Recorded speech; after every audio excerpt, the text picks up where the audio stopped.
بسم اللہ الرحمن الرحیم۔ ایک کہانی، ایک افسانہ۔ اماں آوازیں لگا رہی تھی، اٹھ جا پتر، شام ہو گئی ہے، کام پر جانے کا وقت ہو رہا ہے۔ لیکن جاوید سن ہی نہیں رہا تھا، اس کی رات کی ڈیوٹی تھی۔ وہ صبح سویرے آ جاتا تھا اور پھر لمبی تان کر سو جاتا۔ اماں بھی کچھ سختی نہیں کرتی تھی۔ ایک ہی تو اس کا کماؤ پوت تھا۔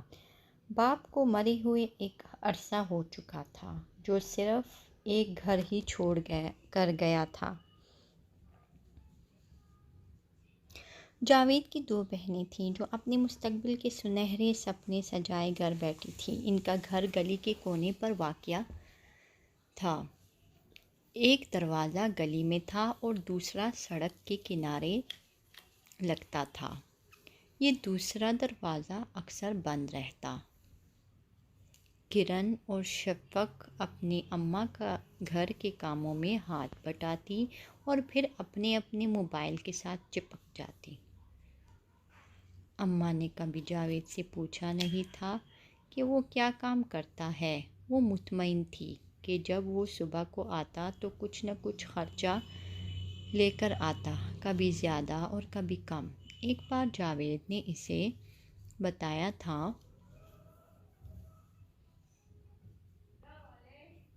اماں، میں دہاڑی دار ملازم ہوں، کبھی اوور ٹائم بھی لگ جاتا ہے۔ مالک اچھا ہے، بڑا خیال کرتا ہے میرا، تو فکر نہ کیا کر۔ اماں کو فکر تو تھی کہ اس کی بیٹیوں کے جلد سے جلد ہاتھ پیلے ہو جائیں، لیکن ان کے بھائی کے پاس وقت نہیں ہوتا تھا۔ سارا دن سویا رہتا، اٹھتا تو کام پر چلا جاتا۔ کرن اور شفق کے دن اور رات یوں ہی بیتتے چلے جا رہے تھے۔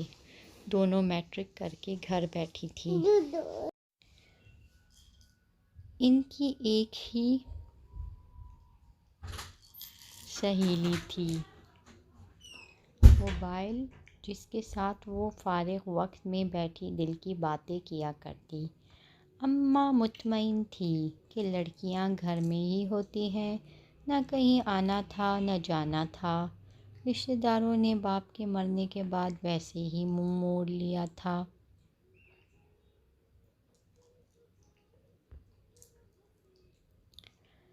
غربت کے درخت پر تو کوئی پرندہ بھی نہیں بیٹھتا۔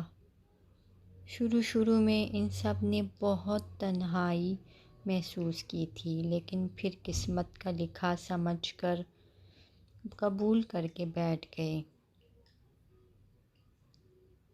شروع میں تو فاقہ کشی تک کی نوبت آ گئی تھی، لیکن بھلا ہو مرنے والے کے دوستوں کا، جنہوں نے ان کو سہارا دیا۔ جاوید نے جب کام ڈھونڈ لیا تو ابا کے دوستوں نے بھی پوچھنا چھوڑ دیا۔ پتہ نہیں میری بیٹیوں کے نصیبوں کا دروازہ کب کھلے گا۔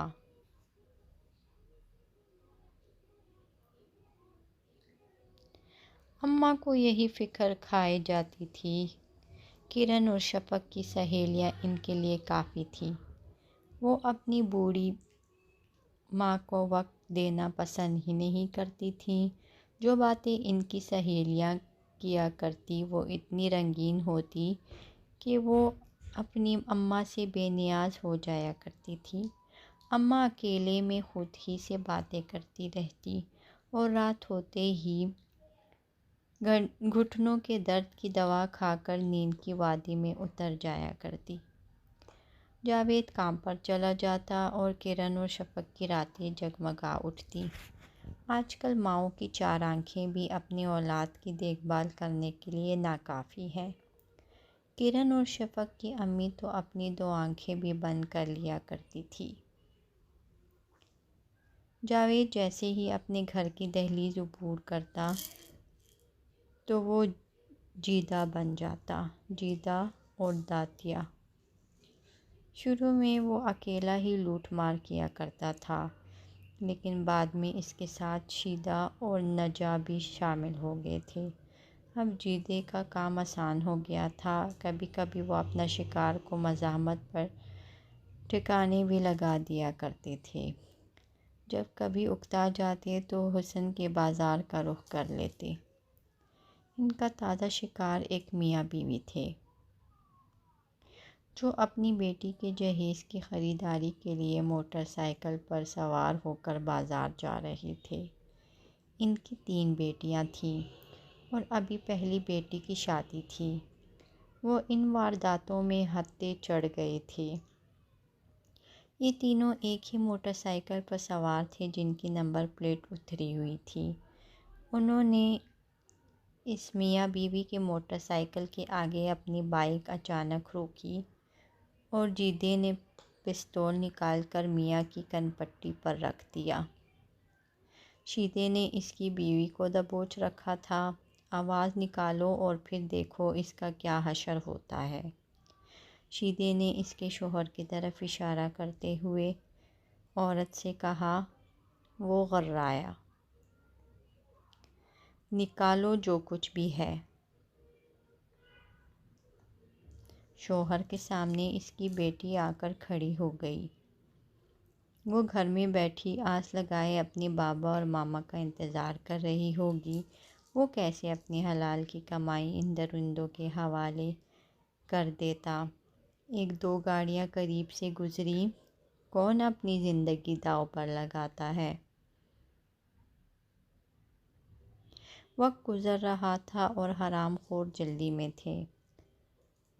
وہ کب تک انتظار کرتے؟ اس بدقسمت باپ نے تھوڑی مزاحمت کر دی۔ جیدے کی پستول سے گولی نکلی اور اس کے سر میں پیوست ہو گئی۔ اس کے تڑپتے ہوئے جسم کی اس نے جلدی سے تلاشی لی، جو کچھ تھا نکالا اور اپنی جیب میں ڈال لیا۔ اس کی بیوی کو یقین نہیں آ رہا تھا کہ ان کے ساتھ کیا ہوا ہے۔ شیدے نے اس کا بیگ بھی چھین لیا۔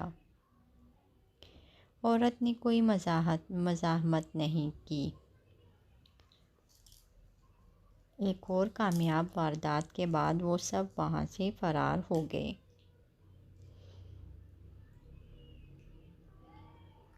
بیوی اپنے حواس میں آئی تو اس نے چیخ و پکار شروع کر دی۔ کچھ راہگیر رکے، ایمبولینس کو بلا لیا، لیکن دیر ہو چکی تھی۔ اس کا شوہر ٹھنڈا پڑ چکا تھا۔ ایک اور بیٹی کے خواب چکنا چور ہو گئے تھے۔ وہ سب وارداتیے اپنے ٹھکانے پر پہنچ گئے۔ آج تو انہوں نے لمبا ہاتھ مارا تھا۔ ایک ہی واردات میں لاکھ سے زیادہ رقم ان کے ہاتھ لگی تھی۔ نجی نے شراب کی بوتل نکالی اور وہ اپنی پیاس بجھانے لگے، لیکن ان کی ایک پیاس بجھی تو دوسری پیاس نے انہیں بے سکون کر دیا۔ شیدہ کہہ رہا تھا،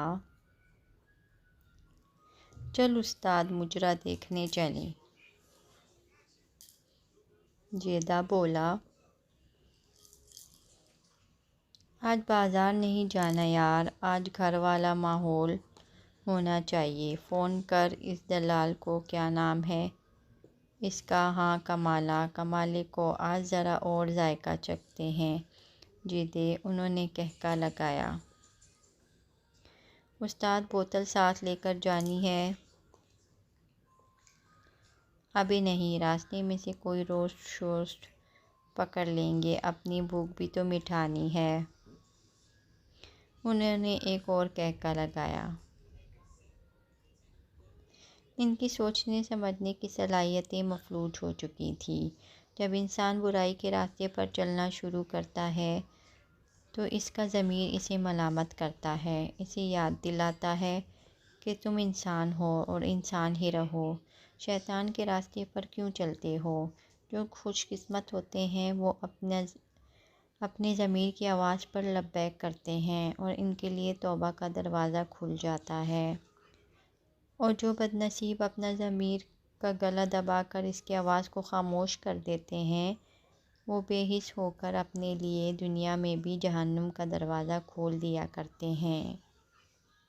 بہت جلد کمالہ ان کے پاس پہنچ گیا۔ استاد، دل خوش ہو جائے گا تمہارا، ایسے گھر والا ماحول ملے گا کہ حلال کھانا بھول جاؤ گے۔ انہوں نے فلک شگاف کہکا لگایا تھا۔